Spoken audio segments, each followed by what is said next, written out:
Hi friends and family, I am here recording this little video today because I want to read you a story. I want to read you the story from my great-grandma Jingo's book, Finnish Fibbles. Here's her.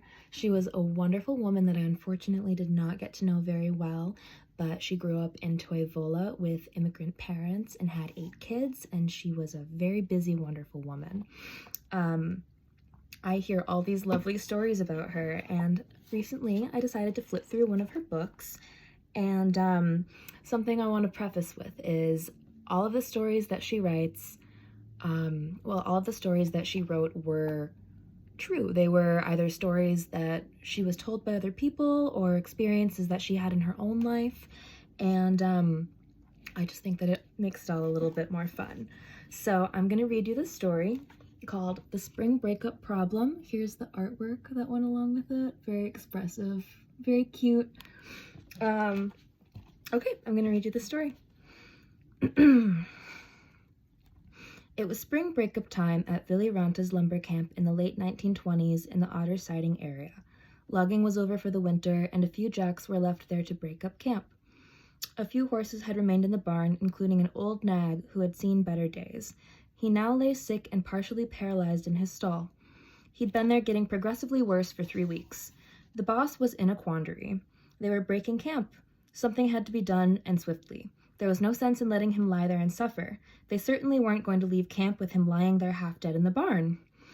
The big problem was how to put him out of his misery swiftly and mercifully. There was not a rifle or any other weapon in camp. Santeri Haka, one of the guys, asked if there was any dynamite in the camp. Yes, the boss answered. There's half a box left from last fall. We used some to make roads, and there's caps and a fuse too. That's all I want to hear, he said. I'll take care of the whole thing. It was a nice, balmy Sunday afternoon, and the guys had very little to do, so Santeri asked a couple of other guys to help him.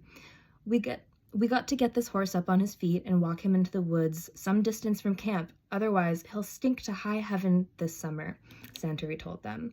It took some doing for the 3 guys to get the horse on his feet, and it took a hell of a lot longer to lead him about 1,000 feet along an old abandoned logging road.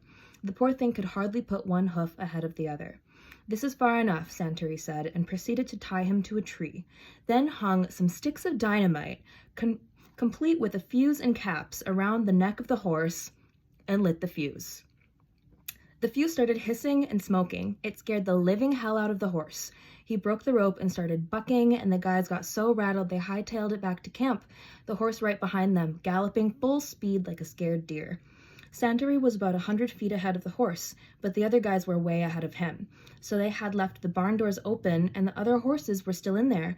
About 300 feet from the barn, the charge went off, and the old horse flew to kingdom come. It was indeed swift and merciful. When the guys got their breath, Santeri noticed he had lost both of his topless swamper bottoms somewhere back along the muddy logging road. He literally ran out of his shoes. This story made the rounds of lumber camps for many years, and the old-timers could never figure out how come a half-dead horse, hardly able to drag himself away from camp, could run like a deer back to camp. There are still fellows living, including my 2 brothers, who remember the incident. Of course, the names have been changed to protect the guilty. That's all for today.